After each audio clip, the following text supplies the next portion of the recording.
اور ہمارے موجودہ امام کو جو چیزیں پسند ہیں وہ میں آپ کو بتا دوں کہ امام کے پاس اصل علم ہے حضرت عباس کا.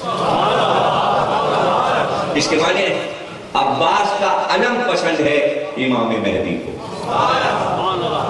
امام حسین کا اصل ذوالجناح امام مہدی کے پاس ہے، اس لیے امام کو حسین کی سواری پسند ہے.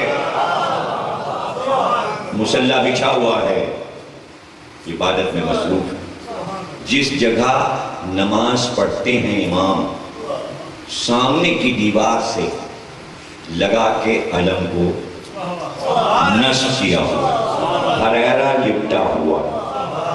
اور اس پر عباس کا لہو ہے. ہریرے پر عباس کا لہو، ہریرا لپٹا ہوا، اور مصلی پر سیدھے ہاتھ کی طرف ذوالفقار نیام میں رکھیے، اور سر دروازے پر ذوالجناح انتظار میں رکا ہوا ہے. حدیث مکمل یہ ہے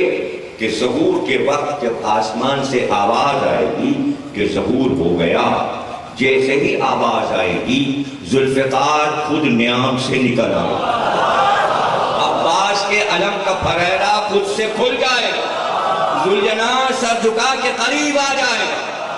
امام تلوار کمر میں لگائیں گے، عباس کا علم ہاتھ میں لیں گے اور ذوالجناح پہ سوار ہو جائیں گے. آج لوگ پوچھتے ہیں بھائی ذوالجناح کیوں نکالتے ہیں؟ بھائی ذوالجناح مر گیا ہوتا تو نہ نکالتے. زندہ سواری کی شبیہ ہے، چونکہ مہدی کو اس پہ آنا ہے تو ہم بچوں کو دکھاتے ہیں کہ مہدی جب اس پہ بیٹھ کے آئیں تو پہچان لینا. اور وہ علم جو عباس کا علم ہے، اس کی شبیہ ہر وقت بچوں کے سامنے رہے کہ ایسا ہوتا ہے علم. جب مہدی آئیں تو دور سے مہدی کا علم پہچان لینا، وہی عباس کا علم ہے، اسی کے سائے میں آنا ہے. دنیا کے پرچم نہیں رہیں گے، سب سرنگوں ہو جائیں گے جب مہدی کا علم بلند ہوگا. تو ہم وہی علم اٹھائے ہیں جو کبھی جھکے گا نہ فنا ہوگا، اور اسی کی فتح ہے جسے لے کر امام جنگ کریں گے. اور جب امام آئیں گے اور اس کے بعد رجت کا سلسلہ شروع ہوگا، جب رجت کا سلسلہ شروع ہوگا تو مہدی کی آمد کے بعد جب سلطنت پوری مہدی کی قائم ہو جائے گی اور آپ کا لشکر پوری دنیا کا دورہ کرے گا اور پورا نقشہ بنا ہوا ہے کہ کہاں سے کہاں تک چلتے ہوئے جائیں گے، تو اس میں آپ کا علاقہ کسی حد تک آتا ہے جہاں آپ بیٹھے ہیں، یعنی ملتان، مکران، یہ سارے راستے ہیں امام کی آمد کے، اور ہندوستان سے ہوتے ہوئے اور پھر تمام پہاڑی علاقوں سے عبور کرتے ہوئے اور پھر واپسی ہے کوفے کی طرف. یہ تو سلطنت قائم ہونے کے بعد کی بات ہے، اس سے پہلے کی اور بھی باتیں ہیں، اور بھی مسائل ہیں، لیکن چونکہ میں ظہور تک آ گیا اس لیے یہیں پر عرض کر رہا ہوں کہ پھر رجت شروع ہو جائے گی اور سب سے پہلے رسول خدا تشریف لائیں گے اور سلطنت مہدی میں آئیں گے. اپنے بیٹے کے نظام کو دیکھنے آئیں گے، بلکہ یہ کہوں کہ اپنی اس شریعت کا نفاذ دیکھنے آئیں گے جس کا نفاذ نہیں کر سکے، صرف اعلان کیا تھا غدیر میں.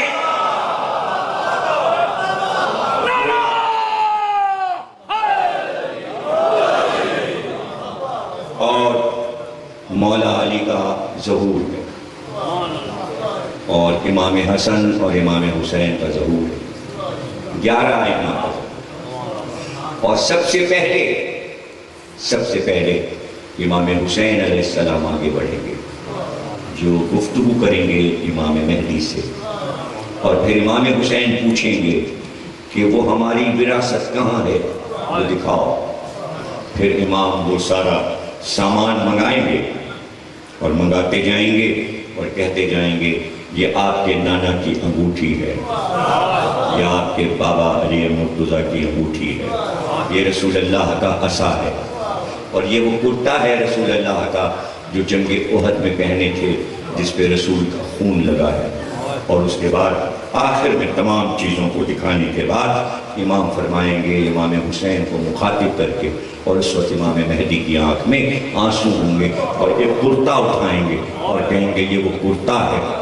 جو عاشور کے دن آپ کے جسم پر تھا، جس کو میری جدہ زینب نے آپ کی بہن نے روضہ رسول پہ چڑھا دیا تھا، چونکہ یہ میری دادی فاطمہ زہرا کے ہاتھ کا کیا ہوا۔ اور اس وقت آنکھوں سے آنسو برسنے لگیں گے، اور اس کے بعد شہادت حسین کے خون کا انتقام شروع ہوگا اور جنگ شروع ہوگی، اور وہ کائنات کی سب سے بڑی جنگ ہوگی، اور تمام قاتلوں کو بھی دربار میں حاضر کیا جائے گا، اور وہ قیامت کا دن ہوگا، وہ عاشور کا دن ہوگا جب رسول اللہ تشریف فرما ہوں گے، اور پھر کہیں گے کہ ہمارے سامنے مقدمہ پیش کیا جائے، تمام ملائکہ اتریں گے، جبریل امین آئیں گے، اور اس وقت رسول اللہ کو یہ بتایا جائے گا کہ مقدمہ پیش کرنے کے لیے آپ کے دربار میں حاضری ہونے والی ہے۔ رسول خدا تشریف فرما ہوں گے تخت پر، پہلو میں حسن اور حسین اور سب بیٹے تشریف فرما ہوں گے، اور سب سے پہلے جو مقدمہ درپیش ہوگا وہ قرآن کی آیت ہے، ایاسم بن قتلت، ہم پوچھیں گے اس دن کہ اس بچے کو کیوں قتل کیا گیا۔